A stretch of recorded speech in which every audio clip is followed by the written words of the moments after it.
Hello everyone! Today we're making excuse me. Please, move. Thank you. Chicken Paprikash.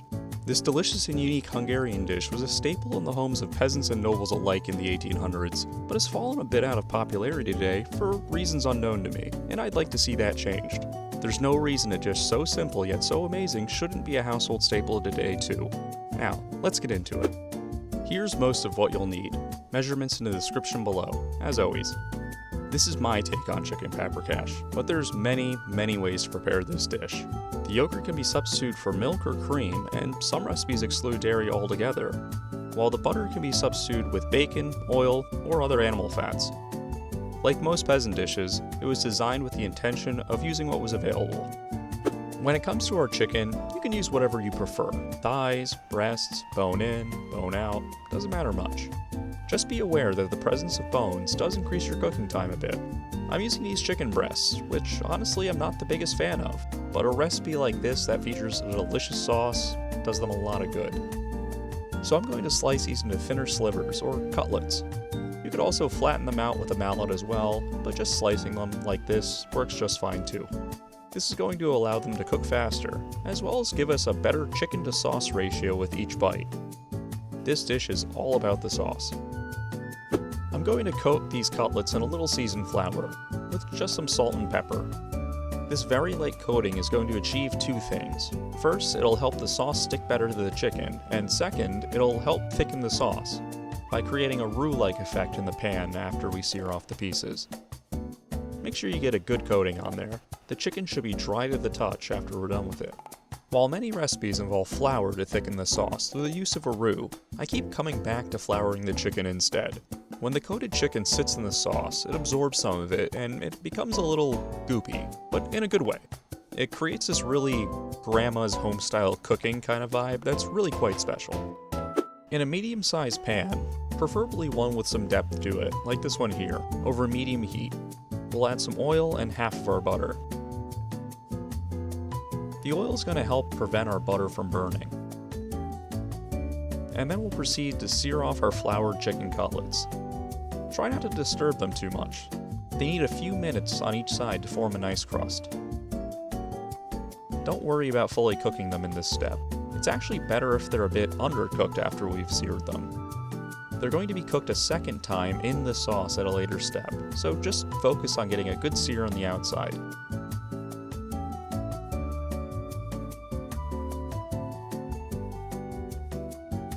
These are looking great, so we'll just put them off to the side for now. In the same pan, with the heat now reduced to medium-low, we'll add the rest of our butter, some oil if needed, and proceed to saute our onions and garlic. We're not trying to get much color on these, if any at all. We're trying to sweat them, or gently coax flavors and liquids out of them. We want these to basically just dissolve into nothingness. This is going to help form the foundation of our sauce. Next, we'll go in with our tomato paste and give it a stir. I like to fry this a little bit. The acid in the tomato scours the pan, pulling up any stuck bits of flavor, while also boldening the tomato flavor of its own and bringing out its color. We'll then go in with our smoked paprika and chili powder, whichever kind you're using. I'm using chipotle powder, which isn't typical by any means, but I really love the deep smoky flavor it brings to the dish without being too spicy, but any chili powder will work just fine. Just let these fry up a bit as well until they become a dryish paste. Then relieve that dryness with a splash of liquid, chicken stock in our case. Notice how vibrant the color of the sauce is. Those little steps of sweating, gently frying, and adding our ingredients in steps has a big effect on the finished product. A great example of how technique can really elevate otherwise ordinary ingredients.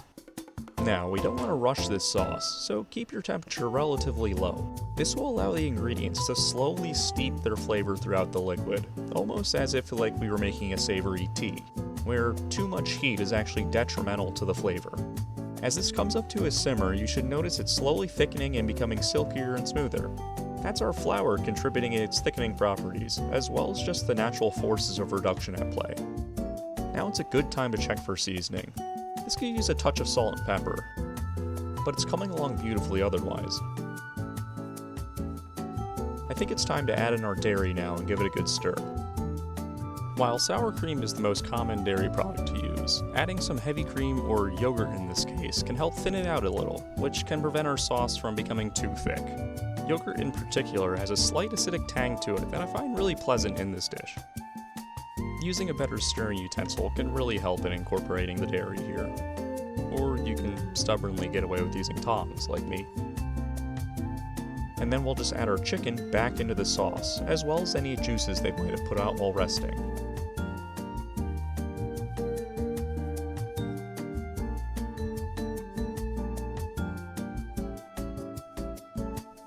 We'll then cover our pan and allow this to cook for about 8 minutes on low heat. After 8 minutes, our sauce is bubbling, and you can start to notice some of this striking red oil starting to develop. That's exactly what we want to see. This is looking fantastic. We'll just plate up some of our chicken cutlets and spoon on that sauce. A few extra dollops of sour cream for good measure, and lots of fresh dill.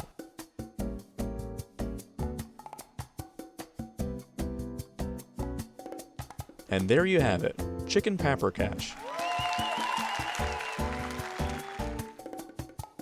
Let's give this a taste, shall we? As you can see, the chicken is super tender and moist. Cut it with a fork, and it's smothered in this amazing rich sauce. This is one you have to try. Serve it alongside pasta, rice, or just a loaf of bread, and you have yourself an amazing and easy meal packed with crowd-pleasing flavors.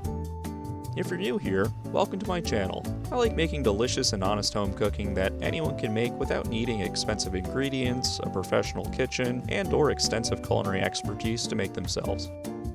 If you enjoyed this kind of content, you can help me make more by liking, subscribing, and participating in the comments below. And as always, thanks for watching.